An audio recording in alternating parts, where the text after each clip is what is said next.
Bonsoir, mesdames et messieurs. Je vous salue pour la deuxième partie de ce webinaire. Il s'agit de la combinaison de tests dégradation et bio pour la caractérisation des eaux industrielles. 30 minutes de communication et par la suite un petit chassé-croisé de questions-réponses. Le webinaire est enregistré et sera à disposition en français et en allemand sur YouTube. Les transparents sont aussi disponibles dans les deux langues et vous pouvez poser des questions par un signe de main ou faire une consigne écrite en chat tant en français qu'en allemand. Et c'est ainsi que je passe le témoin à Xenia Klaus de la Haute École spécialisée du nord-ouest de la Suisse, autant que son distingué prédécesseur Roman Scheffer. Un grand merci, mesdames et messieurs. Je reprends très volontiers le flambeau, pour le dire ainsi. Dans les quelques 30 minutes, je vais vous expliquer de quelle façon, au sein de notre HES, par donc les tests, je vais essayer de reprendre l'invisible sur les traces de l'invisible et aussi sur ces traces Myriam Langer et d'autres personnes, entre autres aussi Katharina Luhmann et Aline de Courten. Si nous voulons introduire des eaux usées industrielles, il y a plusieurs défis. D'une part, il est indispensable que souvent nous accusons des productions tout à fait différentes dans la plupart de ces constellations qui, évidemment, entraînent aussi plusieurs types d'eaux usées industrielles et ces dernières, à titre d'exemple, sont pré-traitées par différentes méthodes ou alors elles ne le sont pas ou on fait aussi preuve d'élimination différente, par exemple la steppe municipale, mais aussi pour des eaux difficilement dégradables, l'incinération, la combustion. Et si nous introduisons dans les steppes les eaux industrielles, nous avons après coup le problème qu'uniquement une petite partie des substances organiques sont connues dans ces eaux usées et que nous avons un grand éventail de spectres COD que nous ne connaissons pas, les métabolites, mais aussi des produits concomitants. De façon complémentaire, nous avons le problème qu'il y a des effets de mixité qui peuvent se faire. Et ces effets de mixité, nous ne pouvons pas les deviner au préalable. Quelles seront les conséquences sur les eaux et dans les eaux, ou qu'il y ait déjà des effets de mixité, par exemple, dans la steppe elle-même. Aux apports de substances de l'industrie et des arts et métiers, en guise de récapitulation, nous sommes confrontés aux défis qui sont marqués ici. Il y a des lignes de production changeantes qui diversent des lignes d'eau usées et des substances qui ne sont pas entièrement biodégradables et qui transitent donc ici dans ces eaux, si bien que le spectre de substances, y compris les processus intermédiaires de transformation, ne sont pas connus. Force est de constater qu'il y a des méthodes analytiques possibles, targettes, chimiques, etc. Mais là, nous sommes confrontés au défi que uniquement sont détectées les substances, cependant qu'on est à leur recherche active. Et lorsque nous avons des analyses non ciblées, elles sont tout à fait donc dispendieuses et complexes. Et dans une constellation d'entreprises normales, on ne peut pas donc en faire appel de façon raisonnée et raisonnable. In fine, il y a lieu de dire que beaucoup d'informations écotoxicologiques ne sont pas disponibles, par exemple les valeurs EC50 de la part des substances, mais aussi de la part des éléments résiduels et des produits intermédiaires. Et comme cela a déjà été dit, l'effet des mixités ou une toxicité de mixité demeure possible et même quasi certaine. Nous avons vu auprès d'exemples différenciés qu'il est tout à fait censé et dès lors recommandable si nous menons l'enquête dans ces eaux industrielles par des méthodes tant biologiques que chimiques. Nous prenons un échantillon des eaux usées industrielles ou artisanales, une substance identifiée ou les eaux sont identifiées et sont aussi caractérisées. Par exemple, qu'il y a des éléments toxiques ou anti-écologiques et par la suite, par d'autres enquêtes, nous pouvons retracer la ressource de cette eau usée pour y statuer des mesures vraiment efficaces et efficientes. C'est bien sûr une casuistique idéale, mais il y a des exemples où cela fonctionne à merveille et il se révèle que de telles enquêtes sont donc la première démarche pour la retraçabilité de la source originaire.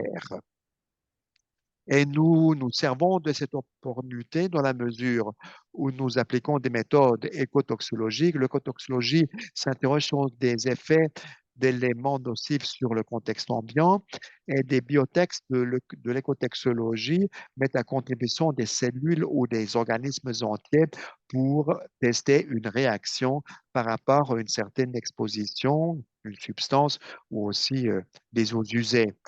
Et ces biotests peuvent aussi être utilisés pour l'examen d'échantillons d'eau usée et on le fait d'ailleurs de façon assez courante.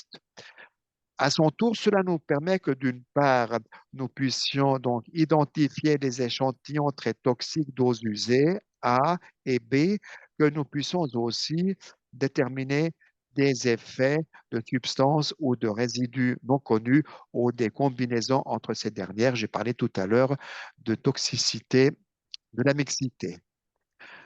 Dans une première étude de screening en Suisse, entre 2018 et 2019, il y a aussi donc un article qui fait date et référence de l'exercice 2020.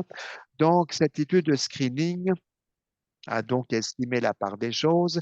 Qu'en est-il de la toxicité et de la charge substantielle dans les eaux industrielles usées issues de différentes branches et qu'on ait la gravité et l'intensité? Et pour ce faire, un test de dégradation a été fait, donc un ZAN Wellness Test, ainsi que 3 biotests qui sont tout à fait prouvés. Vous les avez ici pour véritablement déterminer la toxicité avant et après la dégradation toxique. Et pour ce, voici donc les données de cette étude. Comme mon chef tout à l'heure y a cité aussi, je fais de même. Donc, que peut-on y voir? Eh bien, si vous avez ici les différentes branches aux usées et aussi des steps, ainsi que les différents secteurs économiques, et voici donc les tests, les différents biotests qui sont déterminés en amont et en aval de la dégradation, eh bien, nous pouvons voir dans ce domaine que la toxicité, dans la plupart des cas, a reculé après la dégradation biologique, après donc le Zahn-Wellman test, mais qu'il y avait quand même des cas tramés en couleur rouge foncé, où je mets les points lumineux, eh bien, l'unité de toxicité est plus élevée qu'avant la dégradation, ce que nous dit qu'il peut y avoir des cas où il y a même une augmentation de la toxicité. Après donc la biodégradation, ou qu'une toxicité existe toujours après la dégradation.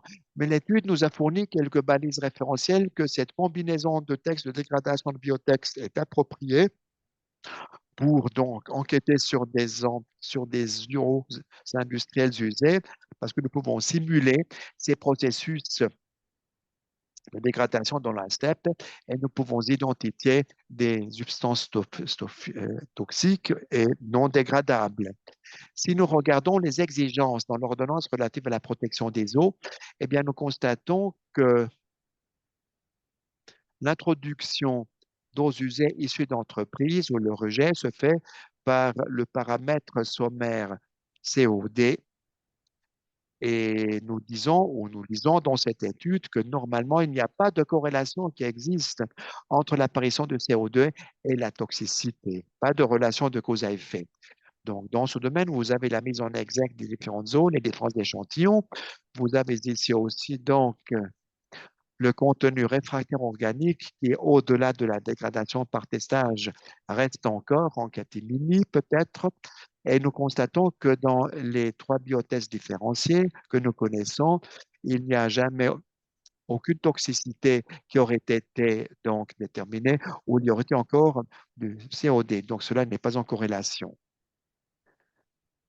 Cela nous demande de façon complémentaire qu'au fond, les possibilités, les opportunités pour donc revoir la réglementation du rejet de ce micropolluant, on ne le met pas à contribution, il y a encore pas mal de bouffées d'oxygène.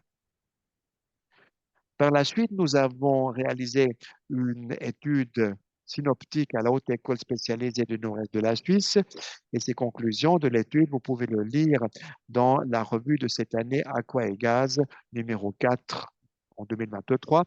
Et dans cette vue synoptique, nous avons fait donc une analyse de la littérature scientifique et d'autre part, on a fait une enquête auprès des entreprises et des autorités quant à l'application de biotests pour les eaux industrielles usées. Et là, nous avons vu d'une part qu'à l'étranger, depuis belle durée, des biotests sont déployés, qu'ils constituent une quasi-normalité pour enquêter sur les eaux usées.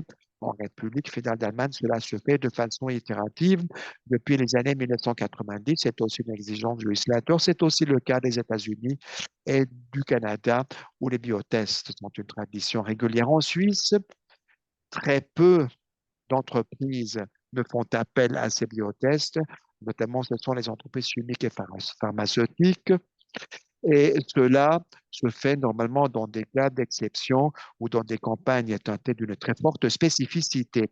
Ce qui veut dire le potentiel de biotest souvent est royalement inconnu dans beaucoup de branches et la focale jusqu'à présent est donc essentiellement mise sur la protection de la biologie des steppes, puisque là, on parle des inhibitions de la nitrification dans ce domaine-là. Mais quoi qu'il en soit, il importe aux entreprises que la steppe ne soit pas du tout utilisée si elle fait preuve de rejet de ces eaux usées. L'intérêt, eh bien, côté autorité, existe réellement de faire des biotests à des intervalles plus itératifs, plus réguliers, parce que il a été clarifié qu'il y aurait la possibilité pour faire une retraçabilité de la source originaire, que le biotest pourrait être la première démarche pour voir cet enchaînement en quelque sorte fatal de la dégradation ou de l'intoxication, où on pourrait, dans ce sillage, optimiser des processus de production. Que cette possibilité existe, cela a été reconnu, mais pour ce faire, il est indispensable qu'on ait des fils conducteurs pratiques et des exégèses scientifiques probantes afin qu'on puisse utiliser cela en le ratissant au large. Et il faut dire qu'on puisse estimer aussi les valeurs de toxicité. Il faut que nous développions des valeurs seuil et limitrophes pour déterminer à quel point un tel échantillon peut se présenter sous des auspices toxiques. Au sein même de cette étude synoptique, nous avons aussi développé notre portail AB Screening Tool. C'est un acronyme donc d'un test de biodégradation en milieu industriel. Et c'est là où je vais vous présenter ce qu'il en est auprès d'Abyss Crime. Nous sommes confrontés à différentes lignes de production qui procèdent des entreprises, des secteurs qui génèrent ces eaux usées industrielles qui, à leur tour, sont donc soit regroupées et pré-traitées ou peut-être va-t-on déjà donc faire des lignes de traitement séparées selon les circonstances et les eaux usées, par la suite, sont donc rejetées et surtout rejetées dans des steppes communales. La plupart des entreprises suisses travaillent avec des steppes municipales ou urbaines. Par la suite, il faut dire qu'on est en train de prendre un échantillon mixte, pour y détecter des variantes différentes. Et par la suite, l'échantillon est donc adapté et bien préparé afin qu'elle puisse correspondre aux exigences dans le texte de dégradation. Donc, on va la neutraliser en matière de pH, on va aussi la diluer s'il y a une trop grande conductibilité ou que le taux COD est trop élevé. Bien sûr que nous proposons que le test AIA dont on parlait tout à l'heure soit aussi mis à contribution, celles et pour ceux qui sont nouveaux et nouvelles et qui n'ont pas assisté à la première moitié de cette présentation, je vais faire tout à l'heure une petite rétrospective. Et simultanément, on peut faire appel à d'autres méthodes telles que Roman Schaeffer a eu soin de les présenter, aussi le Zahn-Wellens test ou le texte dit de Stuckey. Quoi qu'il en soit, et advienne que pourra, nous aimerions quand même proposer qu'au sein même de cette approche de test, eh bien, on regarde toxicité dans la mesure où on rajoute une source d'azote et qu'on parle aussi de l'inhibition, de nitrification des eaux usées. Parce que nous avons vu tout à l'heure, dans la première conférence, pour une minute, tu avais disparu, non pas de la surface, mais tu étais gelé, ankylosé et on n'entendait rien du tout.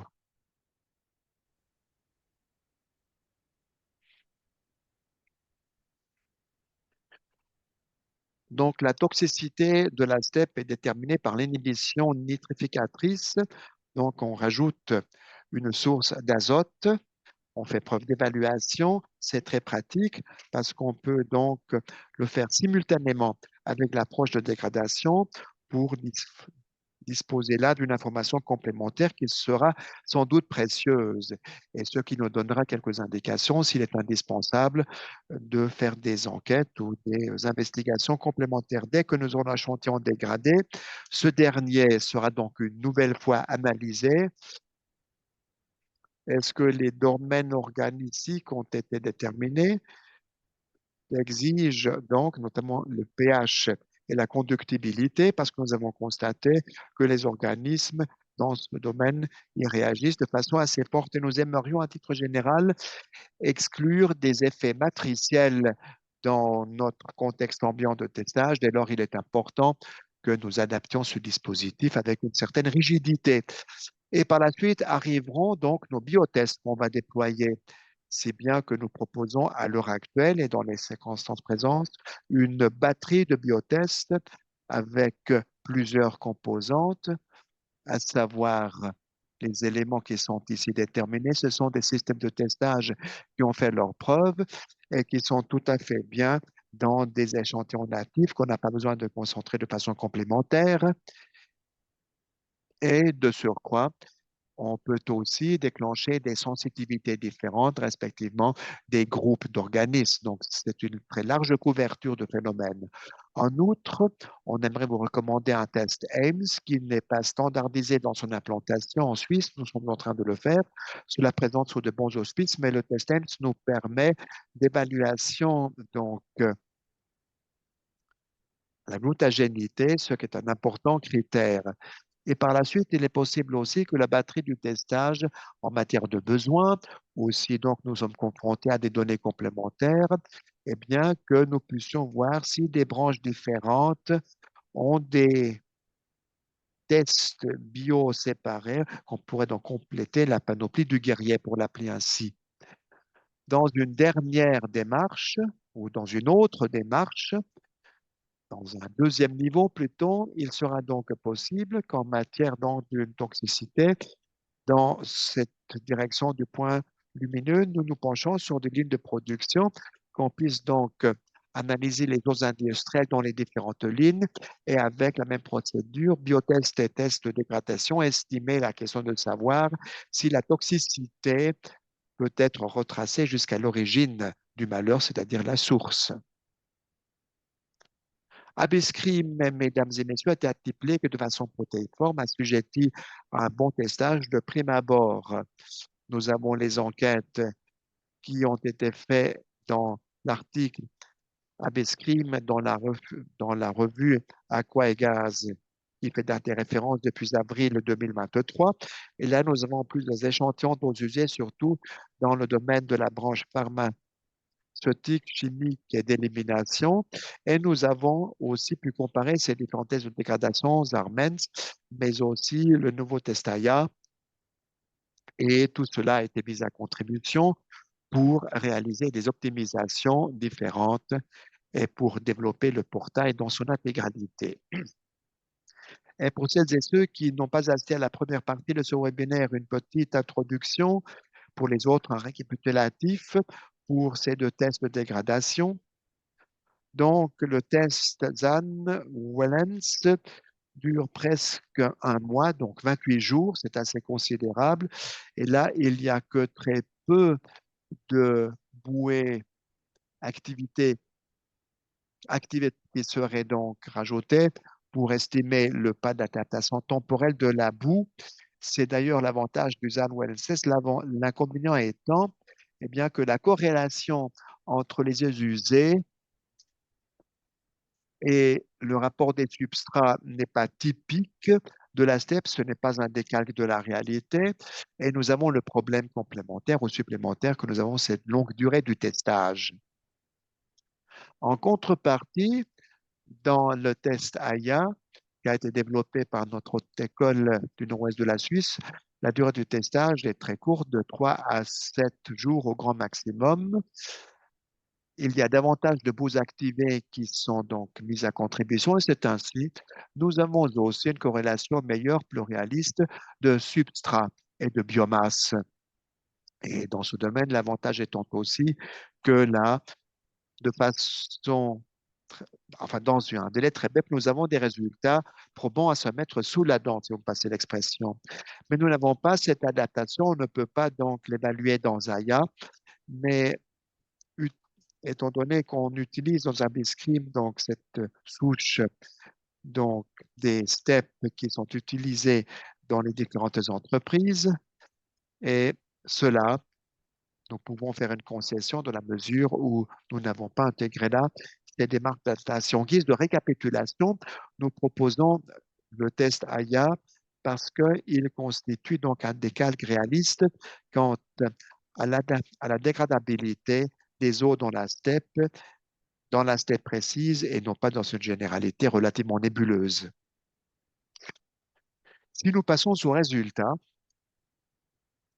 il y a donc une comparaison de ces tests de dégradation. Il s'est révélé, et vous avez vu chez Roman Schaeffer ces données, à savoir que le ratio de dégradation était comparable à la fin du test dans Aya et dans un Wellness.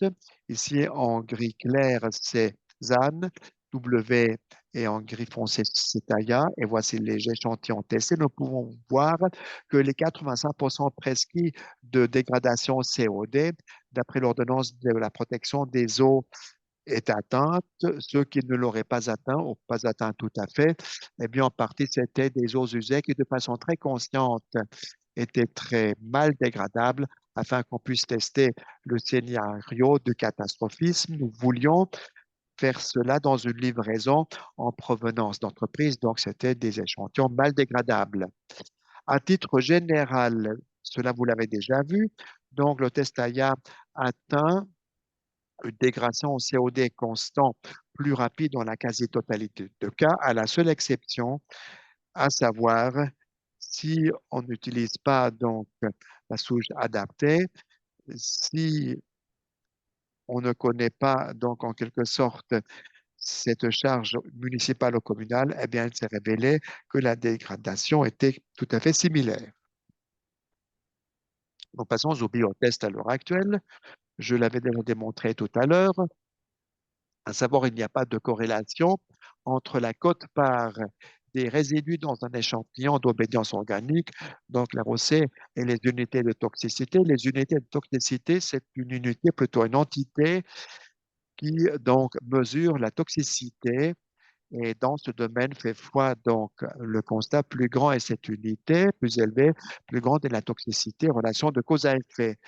Et plus élevée est donc cette entité, plus bas et donc, plus bas, c'est la concentration doses usées testées qui manifestement déclenche des effets bio. Et c'est DD 50 pour les intimes entre vous. Et on a vu dans nos données qu'il n'y avait pas de corrélation. On a remis en scène le ROC, enfin le COR, excusez-moi, mais aussi l'unité de toxicité.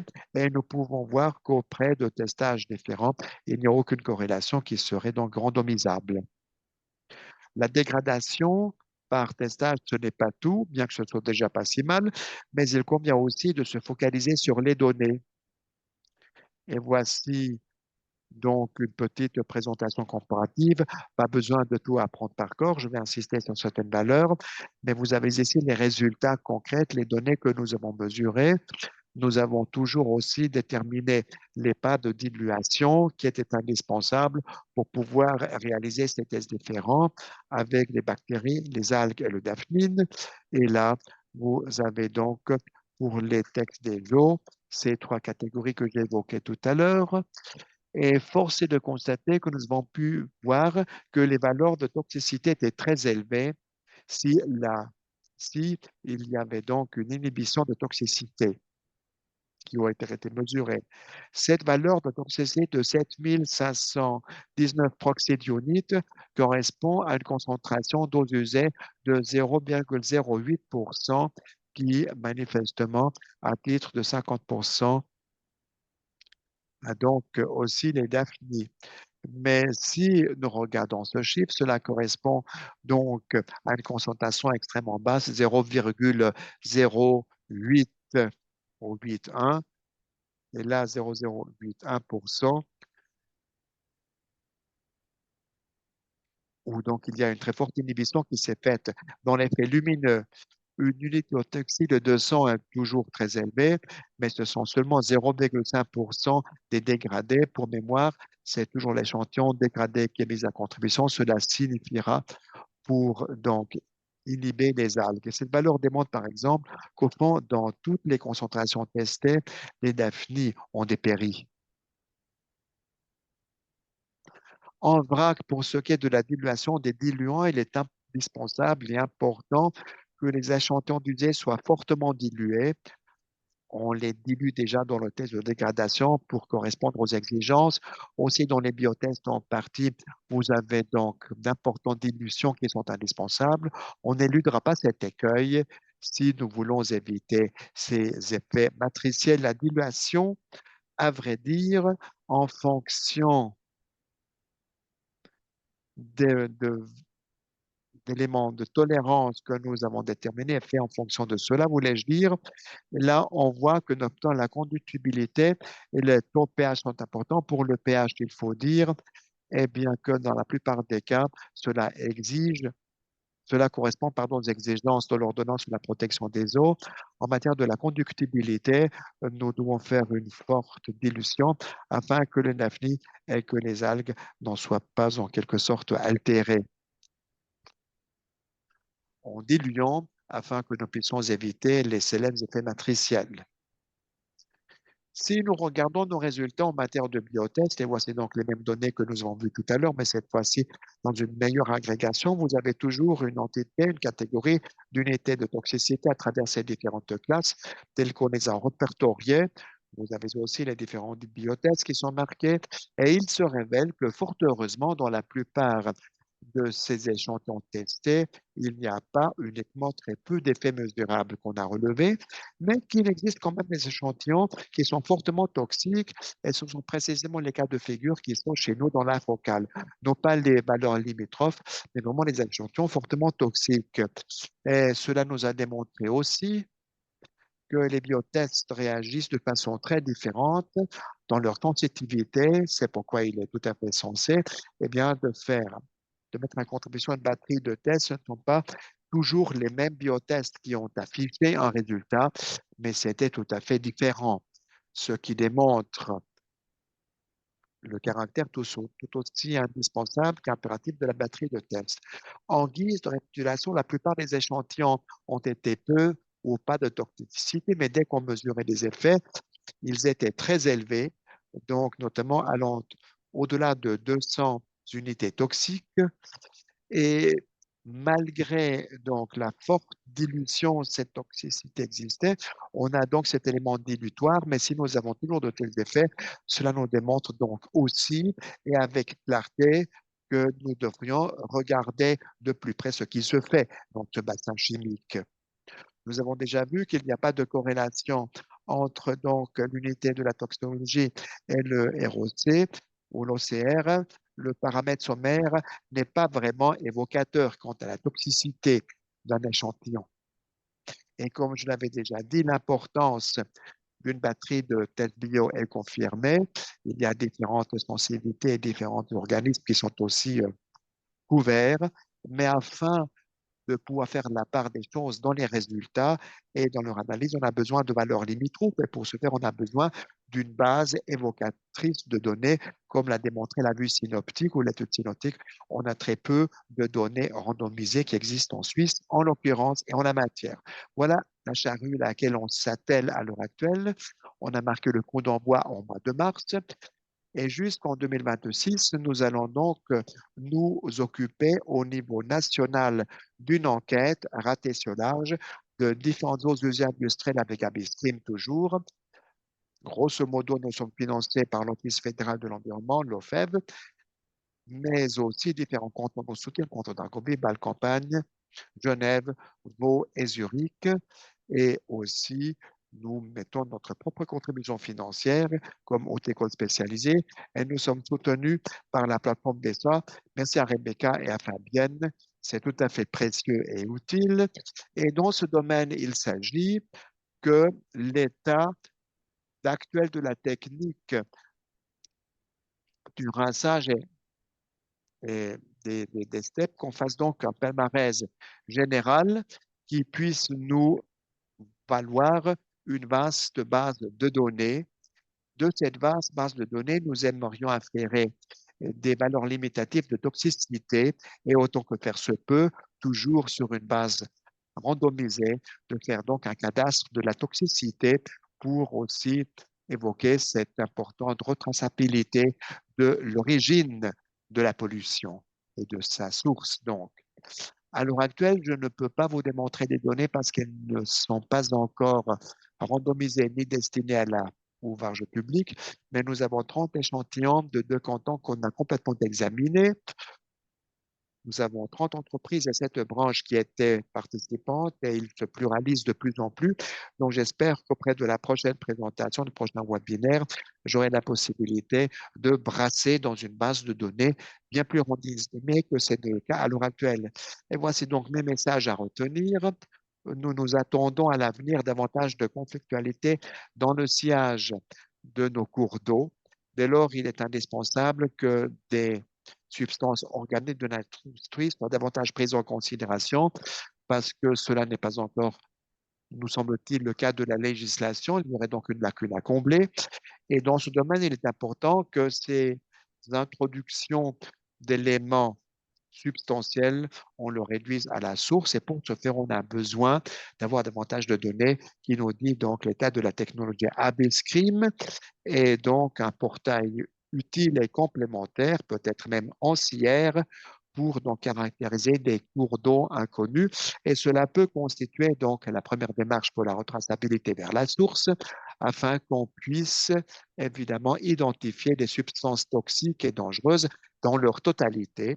Et cela nous permet de visualiser des problématiques non visibles, ce qui sera donc une plus-value tant pour les autorités que pour les entreprises et les STEP. Avec ce programme 3.0, au niveau suisse, avec Abuscrim, nous allons mener une enquête très, très ratée sur large pour télescoper plusieurs branches et beaucoup de régions et de voir une base de données pour l'état d'actualité de la technique pour qu'on puisse déterminer des valeurs limites ou limitatives pour une exégèse pratique de ces dernières. Mais il y a un petit mec qui nous fait trébucher. Abescrim n'est pas donc un substitut pour un monitorage d'un cours d'eau, c'est une autre méthode. Au fond, c'est surtout destiné à l'identification et l'authentification d'eaux usées extrêmement toxiques et les valeurs limitatives ne sont pas dans la focale d'Abescrim. Et Abescrim représente toujours un décalque momentané. Même si nous faisons des enquêtes sur des échantillons mixtes, c'est toujours un décalque de certaines productions. Si véritablement on aimerait faire un monitorage dans la continuité, il faudrait donc faire utile à d'autres portails. J'en ai terminé en vous remerciant de votre gracieuse attention. Un grand merci de mon côté aussi, ou de notre côté, à l'attention de toutes les institutions participantes, entreprises et personnes et aussi à l'Office fédéral de l'environnement, le VSA et les républiques participatives en matière de la pérennisation de ces enquêtes. Et je me félicite de notre châssis croisé de questions-réponses. Merci Xenia pour la présentation très exhaustive. Eh bien, le projet est donc à notre état. Vous êtes en pleine mêlée. Beaucoup de choses en qualité, comment vont se faire. J'aimerais savoir si vous avez, mesdames et messieurs, des questions immédiates de compréhension ou d'interprétation que vous aimeriez formuler. Faites un signe de main si vous voulez témoigner ou faites une consigne dans le babillard, dans le chat.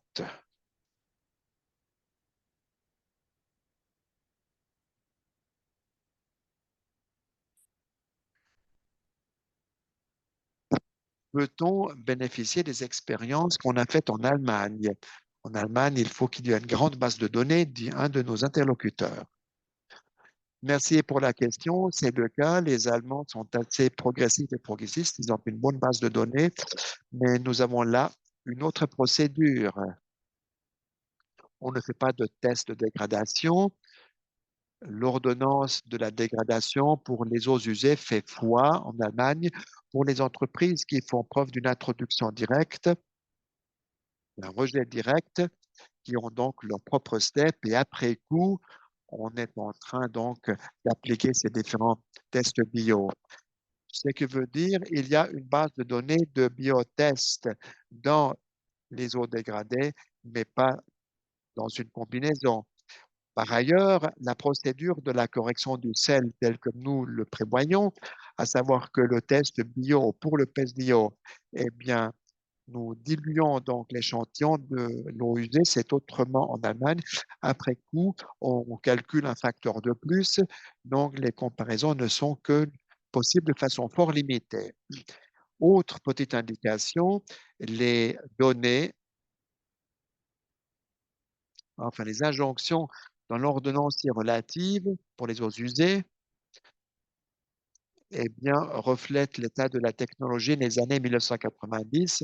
Donc, on est en retard de plusieurs guerres et ce n'est pas très évocateur. On n'a jamais procédé à quelque adaptation que ce fût et nous aimerions disposer donc de données qui reflètent le dernier état, le plus actuel de la technique. J'espère que j'ai répondu à votre question. Merci. Nous avons encore deux questions dans le chat et par la suite une main qui a fait un signal.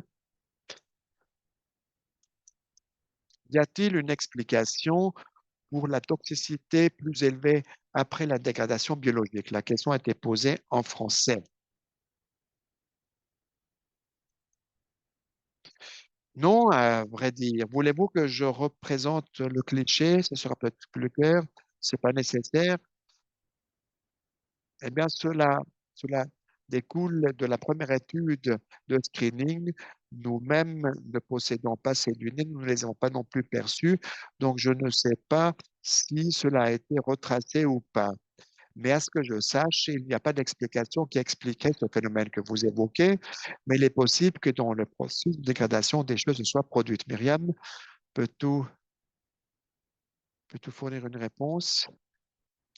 Dans ce cas, on ne connaît pas l'explication, mais ailleurs, nous avons constaté que de temps à autre, certaines substances, comment le dire, ont des résidus, des éléments résiduels, et ils ne sont pas toxiques, mais s'ils se font grignoter, il faut qu'il y ait des activités microbiennes, mais il n'y a pas d'explication, c'est une nébuleuse. Merci. Une question dans le chat. Qu'en est-il de la définition de l'unité ou de l'entité toxologique? Eh bien, c'est un recalcul de l'EC50, c'est-à-dire la concentration des eaux usées qui donc, a une inhibition de 50% dont le biotest est donc prise, et cela est recalculé de façon très simple, donc 100 divisé par EC50, et c'est ainsi que vous avez le facteur que nous utilisons pour l'unité toxique. Et bien évidemment, on peut prendre EC50, mais l'unité toxologique est appropriée à différentes enquêtes, aussi en Amérique du Nord, par exemple. On l'utilise assez fréquemment en matière du whole left front testing ou assessment, et en Europe aussi. Et la comparaison est meilleure. Et ce que nous constatons en outre, c'est plus intuitif que ces valeurs qui sont plus élevées, notamment pour des personnes qui peut-être n'ont pas beaucoup d'acquaintance avec des tests écotoxologiques. Eh bien que là, on peut transformer cette toxicité plus élevée avec des valeurs plus élevées. La question subsidiaire, est-ce qu'une telle unité toxologique peut-on l'utiliser pour des éléments phytosanitaires, par exemple, en guise de comparaison? On pourrait, à titre général, en discuter, mais ce serait une autre disposition. L'unité toxologique est surtout utilisée pour des eaux usées avec des substances inconnues et non authentifiées. Je ne sais pas si cela serait utile que pour des substances individuelles, on l'appliquerait. Peut-être on tente comparaison, Myriam, as-tu une réponse plus stringente que la mienne qui serait satisfaisante? J'aurais répondu comme toi. Les unités toxologiques se réfèrent à des échantillons complexes doses usées dont on ne sait pas quelles sont les substances qui existent et dans quelle constellation le font-elles. Dans telle et telle épreuve diluée, on a en cours parfois des valeurs SC50 ou pas de substances individuelles. On peut donner des concentrations directes et aussi déterminer la valeur EC50. Donc, pour moi, les systèmes ne sont pas transmissibles 5 sur 5. Merci. La parole est à ces trois messieurs. Nous avons une question en ce qui concerne les effets que vous avez mesurés. Est-ce que vous avez identifié des substances qui répondaient de cette technologie ou c'est uniquement du sel, du pH ou est-ce que vous n'en êtes pas là? Abiscreen prévoit véritablement de ne pas faire une identification de substances. Nous ne le pouvons pas. Nous n'utilisons pas d'analyse chimique, c'est-à-dire que nous sommes en train d'enquêter sur l'échantillon sans y connaître le contenu. Les entreprises le savent elles-mêmes plus que nous, mais elles aussi ne peuvent pas toujours estimer comment l'échantillon change. On ne sait pas quelles sont les substances qui sont responsables de cela. Cela peut être aussi les effets de mixité de n'importe quel produit de dégradation. Et les effets matriciels, nous pouvons les exclure en matière de pH et de conductibilité parce que nous avons donc ces éléments de diluant, de dilution pour ne pas donc impacter les organismes. Eh bien, c'était l'idée. Comment l'avez-vous démontré dans la présentation que vous pouvez donc faire en sorte que le cercle se referme sur lui? Mais cela n'a pas eu lieu. Une entreprise doit vouloir cela. Ça serait encore une autre paire de manches. Nous disons que cela peut représenter, transfigurer la première démarche dans un crime. Si nous menons l'enquête, il s'agit de nous doter d'une base de données ayant trait donc aux eaux usées existantes. Ce qui, dans plusieurs branches, est possible. Mais si une entreprise s'intéresse ad personam, on aimerait le mettre à contribution pour qu'on puisse faire la retraçabilité. Nous l'avons déjà tenté de le faire. La Miron pourra mieux témoigner. Je parle sous son contrôle d'ailleurs. C'est possible en principe, mais ce n'est pas standardisé parce que les charges sont considérables. J'aimerais dire une autre chose. L'idée est la suivante. Eh bien, c'est que l'on commence de regarder un échantillon dans son intégralité. Si elle visualise qu'il y a donc beaucoup d'unités de toxicité, eh bien, pour la boîte, la question se pose, d'où cela procède-t-il? Dès lors, on a coupé cela avec le dégradation. On va donc analyser les différents cours d'eau. Si on a identifié c'est le cours numéro ou la lettre A, là, nous avons des valeurs plus élevées. Alors, peut-être l'idée sera telle que l'entreprise elle-même commence à voir ce qu'il en est, quelles seraient les origines de cela. Nous nous sommes donné beaucoup de peine dans la mesure, parce qu'il y avait beaucoup de craintes aussi, hein.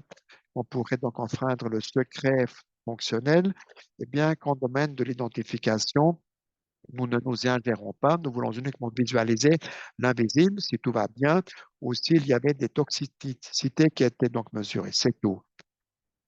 Donc, il y a dans ce domaine des besoins assez différents et parfois aussi aporétiques dans ce processus. Pour le test de dégradation, nous recommandons de faire appel au test AIA et aussi de mesurer l'inhibition de la nitrification, mais nous pouvons vous donner l'information.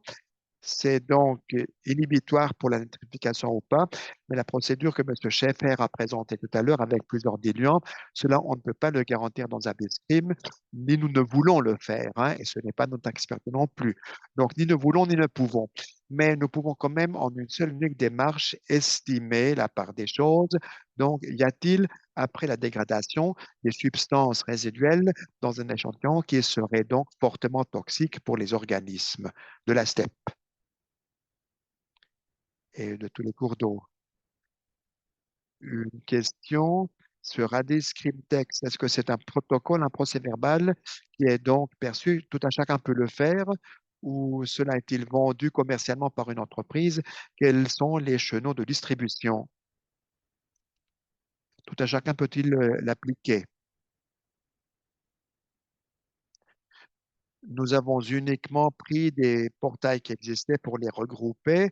On n'a pas demandé un brevet là-dessus, mais il faut dire que tout d'abord, il n'y a pas beaucoup de laboratoires qui s'adonnent à ce genre d'activité et qui pratiquent tant le test AIA de façon standardisée et aussi ces biotests tels que nous les utilisons.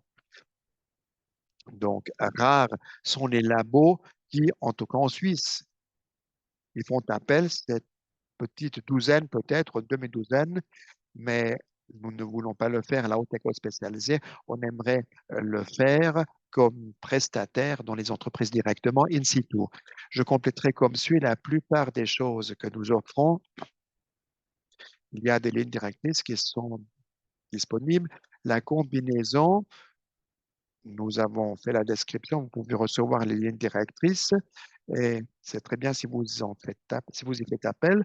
Et à longue échéance, ce n'est pas nous qui allons donc le répartir, mais que le laboratoire ou l'entreprise qui vont le faire de façon routinière au sein même des entreprises qui ont leur propre labo, s'ils en ont la possibilité. Bien sûr, je parle ici alors d'entreprises d'une certaine envergure.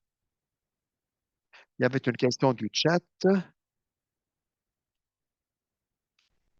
Comme nous participons du projet comme plateforme, les connaissances en matière d'eau problématique sont-ils ratissées au large? Oui, il faut faire un transfert, me semble-t-il. Myriam le sait peut-être, la batterie de biotest que vous utilisez, c'est une batterie semblable qui est aussi faite dans, manifestement, les tests d'ozone. En partie, ce sont d'autres biotests. Le test qui est utilisé, c'est plutôt pour la photosynthèse et l'inhibition. Et nous nous branchons plutôt sur la croissance. Nous y mettons la focale. Et aussi, auprès du test Ames, eh bien, d'actualité, nous utilisons d'autres souches qui peuvent se télescoper avec d'autres substances. Ça va dans la même direction, mais ce ne sont pas les mêmes points finaux et pas non plus les mêmes tests dans leur méthodologie. À ce que je sache, nous n'avons jamais pris des échantillons de l'ozone ou d'autres éléments dans un biscrime, donc ce n'est pas transmissible 5 sur 5. Mais les biotests sont aussi appliqués dans cette procédure de façon adaptée, bien évidemment. Et nouvellement, on vérifie, puisqu'on avait parlé du test de dégradation, et nous avons souvent la thématique si donc on est dans certaines constellations où la steppe est encore nitrifiée. Donc les eaux usées évocateur pour l'ozone recevra sa nitrification si la steppe est renouvelée et nous testons si dans ce domaine on ne pourrait pas faire un test de dégradation où la nitrification serait donc simulée, que les eaux usées qu'on utilise pour la procédure soient aussi consubstantielles de la nitrification. Ce n'est pas identique au test AIA, mais ça lui fait référence. J'espère avoir répondu à la question. Je peux compléter ce qui suit. Si on ne sait pas qu'est-ce que c'est la procédure d'ozone qu'on évoquait en sourdine tout à l'heure, eh bien là, on veut savoir si on a l'ozone qui s'infiltre dans des substances. C'est une détection propre et là, on se sert aussi de biotests que Myriam a évoqué. Merci pour cet élément utilement complémentaire. Y a-t-il d'autres questions, d'autres constatations? La question est en français, je vais vite vous la traduire en allemand.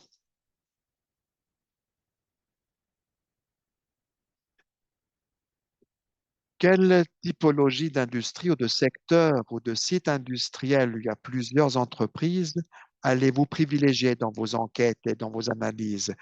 Donc, quelles seront les industries qui seront représentées? Galvaniques, pharmaceutiques ou détritus spéciaux, etc. On n'a rien déterminé jusqu'à présent, jusqu'à nouvel avis. Nous avons différentes possibilités d'opportunités, mais rien n'est déterminé ni en matière de branche, ni en matière de secteur, ni en matière de typologie préférentielle. Ou peut-être serait-il intéressant si nous enquêtions simultanément dans différentes branches, mais nous sommes toujours au stade embryonnaire. pas encore dire cela, mais nous sommes ouverts à toutes les questions, notamment de la part des cantons qui sont participants à ce testage pour que nous puissions avoir des sites intéressants qui soient donc évocateurs. Le problème étant plutôt, probablement, que toutes les entreprises doivent donner leur aval pour leur consentement et que par conséquent, on nous fournisse les échantillons. Eh bien, c'est un appel au pied levé, dirais-je, de façon quasi républicaine, si quelqu'un a un intérêt vivace avec son entreprise d'enrichir notre cadastre, eh bien, c'est une bonne possibilité de nous aborder en 2023, en 2024 comme en 2025. Plus c'est tôt, mieux ce sera et plus efficaces seront les résultats. Très bien. Y a-t-il d'autres questions, d'autres commentaires, s'il vous plaît, de votre part, mesdames et messieurs? Ce n'est pas le cas. Je passe à ma petite enquête.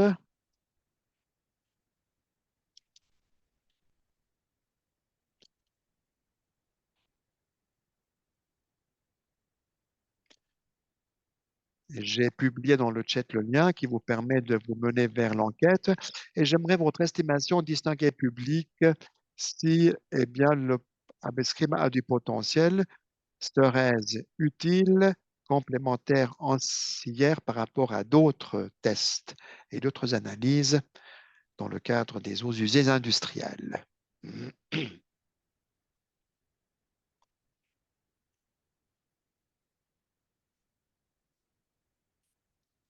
Nous constatons comment le vote se déroule. 25 personnes ont participé cette fois-ci. Nous avons 50 personnes qui sont encore là, mais beaucoup sont d'avis. Abescrime a un grand potentiel, d'autres ne peuvent pas encore se prononcer, d'autres disent plutôt oui. Donc, il faudra faire certaines choses avant même que la chose soit véritablement prometteuse. Affaire à suivre. Et il y en a quelques-uns qui disent carrément non, mais ils sont, à vrai dire, une petite minorité. Merci. Et peut-être en guise de complémentarité pour un oui hésitant, la question de quoi avez-vous besoin pour que cela soit appliqué in praxis? Et là, c'est aussi un palmarès où on pourrait, en quelque sorte, valoriser la justesse des questions que nous avons formulées ou des réponses que nous avons proposées comme réponses. Faut-il une base de données dans différents secteurs, dans différentes branches? Faut-il avoir des choses plus randomisées? Faut-il une acceptabilité auprès des autorités régulatoires et républicaines? Il faut des laboratoires qui le font aussi, ainsi que suite des choses que nous n'avons pas ici indiquées. Sentez-vous libre d'élargir et de compléter la liste des nécessités.